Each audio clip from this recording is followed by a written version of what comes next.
અમદાવાદ શહેરમાં 150થી પણ વધુ તળાવ આવેલા છે, જ્યાં શહેરીજનો સવારે મોર્નિંગ વોક માટે અને રાત્રે પરિવાર સાથે ફરવા જતા હોય છે. ત્યારે હાલ 25થી પણ વધુ તળાવનું રીડેવલપમેન્ટનું કામ અમદાવાદ મ્યુનિસિપલ કોર્પોરેશન દ્વારા હાથ ધરવામાં આવ્યું છે, જે અંતર્ગત 6 કરોડથી પણ વધુના ખર્ચે વસ્ત્રાપુર તળાવનું કામ ચાલી રહ્યું છે. ત્યારે આ તળાવ ખાતે સિનિયર સિટીઝન બાળકો માટે પણ અલાયદી વ્યવસ્થા રાખવામાં આવશે.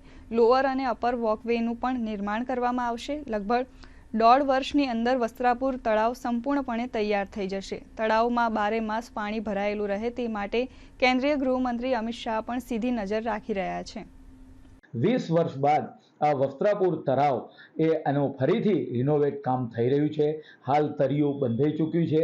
પાણી 12 માસ રહે તે માટેનું આયોજન કરવામાં આવ્યું છે અને લગભગ 6 કરોડ કરતાં વધારે રકમથી હાલ વસ્ત્રાપુર લેકનું રિનોવેશનનું કામ ચાલુ છે.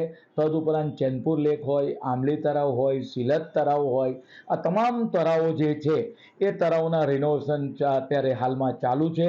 તળાવ 1.5 વર્ષની અંદર તમામ જે તળાવો છે હાલ રિનોવેશન ચાલુ છે એ સંપૂર્ણ તૈયાર થઈ જશે. વસ્ત્રાપુર લેકની અંદર lower walkway, upper walkway, kids વિભાગ, સિનિયર સિટીઝન વિભાગ, આ તમામ જે વિભાગો છે કે જેની અંદર સિનિયર સિટીઝનો આવીને બેસે, નાના બાળકો રમતગમત કરે, સવારે મોર્નિંગ વોકમાં આપણે વાત કરીએ કે લોકો ચાલવા માટે આવે, એ તમામ પ્રકારનું આયોજન આ વસ્ત્રાપુર લેકની અંદર કરવામાં આવ્યું છે.